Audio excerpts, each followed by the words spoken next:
तपाईहरुलाई area of rectangle, area of square, area of triangle त निकाल्न आउँछ होला राइट? कुन फर्मुला युज गर्ने, लेंथ इन्टु ब्रेथ युज गर्ने कि half base into height use गर्ने, यो सबै फर्मुला युज गरेर we can find out the area of regular surface, right? तर if I ask you to find out the area bounded by irregular surface, area bounded by a curve, then how we can find it out? Right? Here comes a very powerful technique of mathematics, that is integration. आज यही topic को बारेमा discussion गर्छौं, and this is me Safiq sir, your mathematics teacher, and today in this video I will try to make you understand about integration and how integration helps in finding out the area bounded by a curve. So let's get started in this roller coaster ride. Okay, ल अब area bounded by a curve भन्नाले चाहिँ के भने हो मैले? Let's try to understand this first. Okay, मैले चाहिँ 2D कोअर्डिनेट एक्सिस बनाएँ, 2D कोअर्डिनेट एक्सिस बनाएँ. Is that clear? And then मैले एउटा कर्व बनाएँ, curve which is denoted by y is equal to fx. Is that clear? अनि मैले दुईटा अर्डिनेट लिएँ, x is equal to a हैन, अनि x is equal to b चाहिँ दुईटा अर्डिनेट लिएँ, अर्डिनेट है, अनि x एक्सिस लिएँ. अब मैले के भन्छु? Area bounded by a curve with respect to x is equal to a, x is equal to b, two ordinates, and x axis. This area. अब यो त इरेगुलर सर्फेस भयो. अब यसमा चाहिँ न त लेंथ इन्टु ब्रेथ चाहिँ अप्लाई गर्न सक्यो, न त half base into height apply गर्न सक्यो. अब अप्लाई गर्ने त के गर्ने? हामी 10 क्लाससम्म चाहिँ पढ्या हो. We know some mathematical ideas. We will apply those ideas. Not very vast ideas, very complicated ideas. Some very simple ideas. Applying those simple ideas, simple techniques which were used in mathematics, we will try to figure out, we will try to establish a very powerful technique to find out the area bounded by a curve. Okay? ल मसँगै बस्नु होला, बुझ्न कोसिस गर्नु होला र patience राख्नु होला, मजा हुन्छ. Okay, let's get started. अब यसमा मैले चाहिँ के गर्छु? एउटा सानो स्ट्रिप लिन्छु. के लिन्छु मैले? एउटा सानो स्ट्रिप लिन्छु है, एउटा सानो स्ट्रिप लिन्छु, सानो स्ट्रिप लिन्छु. अनि यसमा हैन यसको एरिया पत्ता लगाउन कोसिस गर्छु. अनि यसको एरिया मैले के भनेर डिनोट गर्छु? डेल ए भनेर डिनोट गर्छु. Is that clear? Del A भनेर डिनोट गर्छु. अनि यो लेंथ, यति लेंथलाई चाहिँ मैले डेल एक्स भनेर डिनोट गर्छु. Is that clear? अब यो चाहिँ फिगर कस्तो देखिदो रहेछ? यो फिगर ध्यान लगाएर चाहिँ हेर्नु भयो भने चाहिँ यो प्यारलल लाइन, यो दुईटा parallel line, P1 P2 parallel line हैन. अनि यो डेल एक्स भन्ने चाहिँ हाइट भयो, हाइट भयो राइट. अनि यो चाहिँ एउटा स्ल्यान्ट लाइन भयो. त यो कस्तो खालको फिगर बन्यो? Trapezium. We know about trapezium, right? How we can find out the area of trapezium? कसरी निकाल्ने? Half height into sum of parallel sides, right? यही त टेक्निक हो एरिया अफ ट्रेपेजियम निकाल्ने. अब यो एरिया अफ ट्रेपेजियम निकाल्ने कसरी हो? यसको एरिया निकाल्ने कसरी? यसको एरिया निकाल्ने कसरी? अब एउटा जनरल आइडिया लगाऊँ न, एरिया अफ ट्रेपेजियमको फर्मुला लगाऊँ न. एरिया अफ ट्रेपेजियमको फर्मुला के हुन्छ? एरिया अफ ट्रेपेजियम, ध्यान लगाएर हेर्नुहोस्, मजा हुन्छ. Area of trapezium half height sum of parallel sides. Height चाहिँ के थियो? हाइट चाहिँ के थियो स्टुडेन्ट्स? डेल एक्स थियो हैन. Del x was height. अनि P1 कति थियो? P1 अब चाहिँ हेरौँ, यो चाहिँ y एक्सिसमा यहाँ माथिसम्म गछ हैन, y एक्सिस माथिसम्म गछ हैन. कति माथिसम्म गछ? अब यसमा चाहिँ हेरौँ न, यो पोइन्टलाई के भन्न सकियो एक्स अनि एफएक्स भन्न सकियो एक्स र वाई डिनोट गरिन्छ नि एक्स वाई त्यही हो यसलाई चाहिँ हल्का अगाडि बढाएको त्यही भएर चाहिँ एक्स प्लस डेल एक्स अनि वाई प्लस डेल वाई चाहिँ लेट गरियो अब यसलाई लेख्ने कसरी अब यसमा चाहिँ हेर्नु त एक्स प्लस डेल एक्स हैन अनि f x plus del x यस्तो लेख्न सक्यो राइट यस्तो लेख्न सक्यो ओके अब चाहिँ यता हेरौँ है यो लाइनलाई f x plus del x लेख्न सक्यो यो लाइनलाई चाहिँ एफएक्स लेख्न सक्यो हैन एफएक्स माथि गर्छ नि त एफएक्स यति माथि गर्छ यो हल्का अझै माथि गर्छ राइट अब यसमा चाहिँ हेर्नुभयो भने यो लाइन यति माथि गर्छ एफएक्स यो हेर्नुभयो भने चाहिँ एफएक्स प्लस डेल एक्स माथि गर्छ हैन इज दैट क्लियर यो चाहिँ ध्यानमा राख्नुस् यो दुईटा प्यारलल 1 प्यारलल 2 भयो यो p2 भयो यो p1 भयो जुनसुकै मान्न पाइयो या p2 या p1 यो पनि मान्न पाइयो no worries okay let's write down the values अब चाहिँ भ्यालु राखौँ हैन p1 चाहिँ कति गरे fx p2 कति fx plus del x right fx plus del x यो राखेँ मैले अनि एरिया अफ ट्रापेजियमलाई के डिनोट गरे चाहिँ del a right del a मैले डिनोट गरेँ अब म के गर्छु भन्दाखेरि डेल x लाई तल लिएर आइदिन्छु del a upon del x is equal to अब क्या आयो half of sum of fx plus del x right यहाँसम्म त बुझ्नुभयो होला ओके अब डेल x लाई मैले के गर्छु डेल x यो लाइनलाई चाहिँ यो लेन्थलाई अझै सानो पार्न कोसिस गर्छु कसरी यो चाहिँ बुझ्न कोसिस गर्ने म चाहिँ एउटा कुरो लेख्न गइरहेको छु if del x tends to 0 0 को नजिक भयो भने डेल x लाई के लेख्न सकिन्छ dx लेख्न सकिन्छ इज दैट क्लियर अनि डेल a टेन्स टु 0 भयो भने 0 को नजिक है 0 हैन 0 को नजिक भयो भने चाहिँ del a will be denoted as dA is that clear यो चाहिँ बुझ्नुभयो होला हैन यहाँसम्म ठिक छ अब लेख्न कोसिस गरौँ अब यसमा चाहिँ dA upon dx is equal to half of fx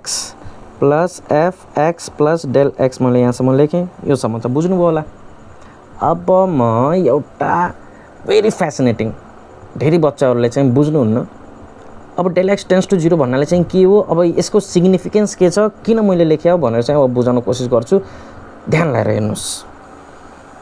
हेर्नुस् ओके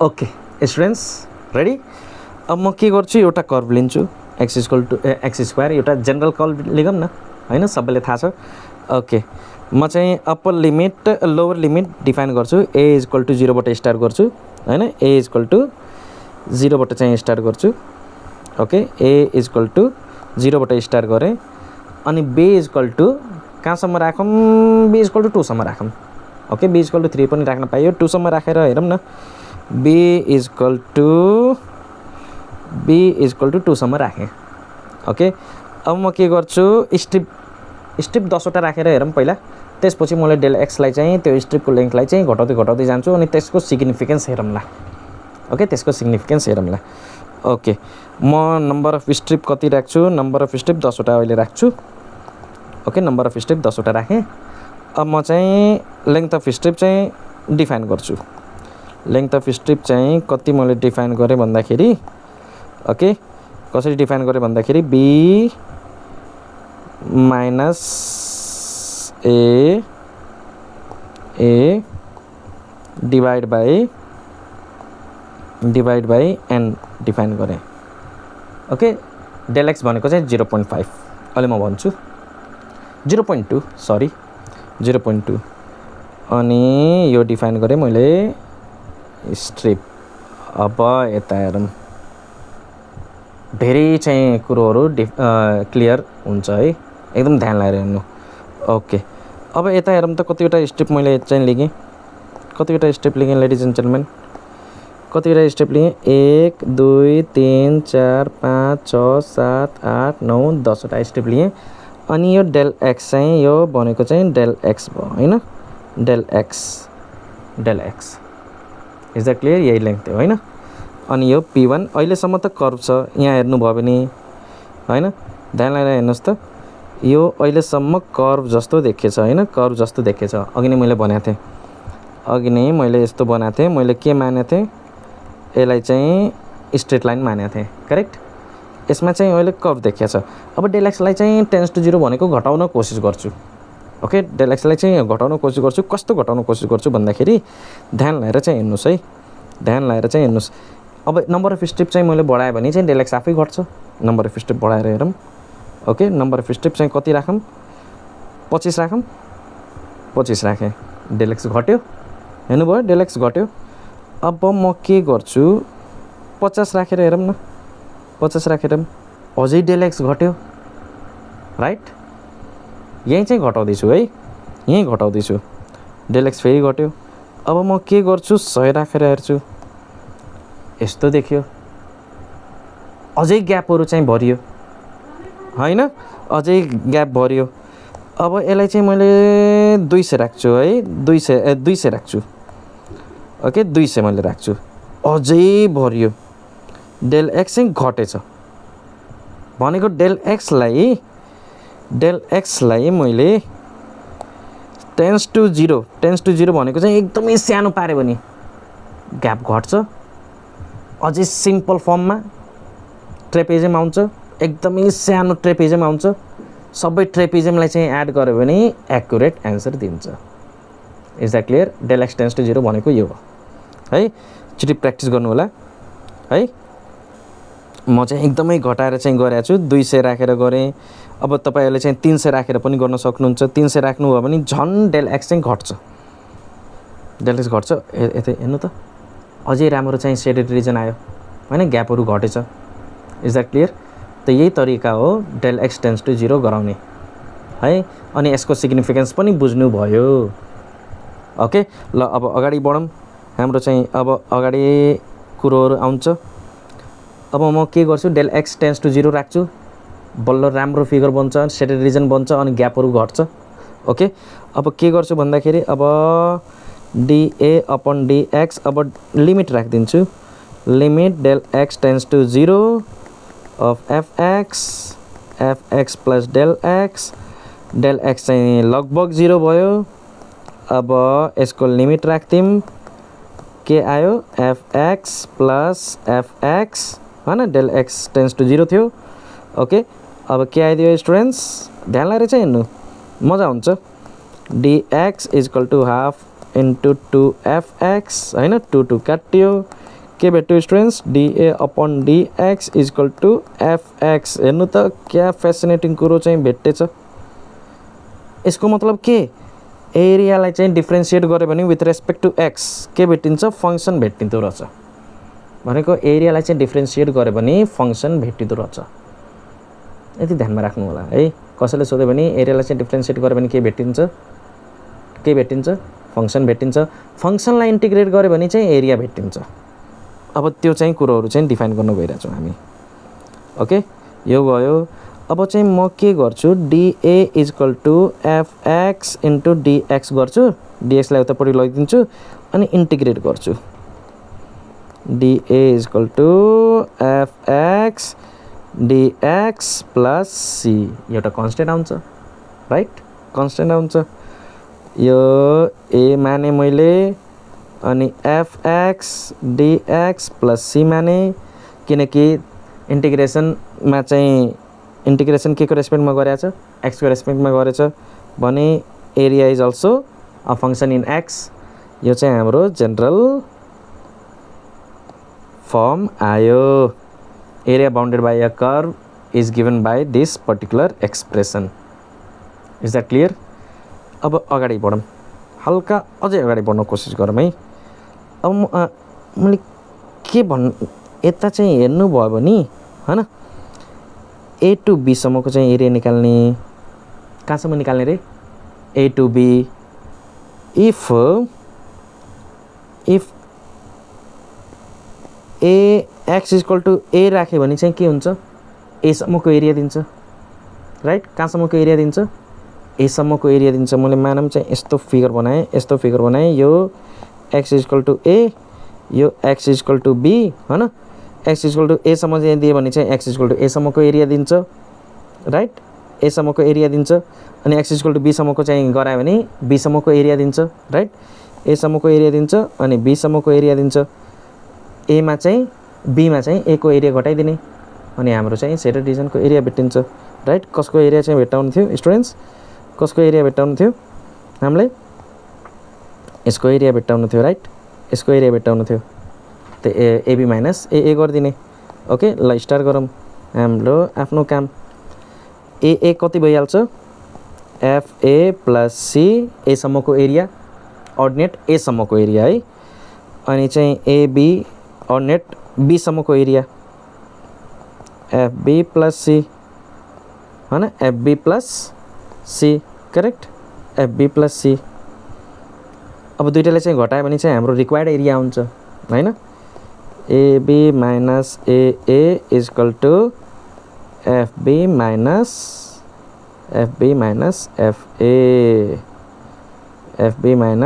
एफए यही हो हाम्रो integration from a to b of function fx with respect to dx which is denoted by fb minus fa यो एक्सप्रेसन जता त्यतै हेर्नुहुन्छ higher क्लासमा यो एक्सप्रेसन हेर्नुहुन्छ तपाईले okay this is what I wanted to make you understand how we can find out the area bounded by a curve by this powerful method by this powerful mathematical technique अनि एउटा सानो request छ यो भिडियोलाई चाहिँ अझै share गर्नु होला सब्स्क्राइब गर्नु होला अरु साथीहरुलाई पनि भन्नु होला सब्स्क्राइब गर्नको लागि अनि कमेन्ट पनि गर्नु होला अर्को भिडियो केमा बनाऊ ओके अनि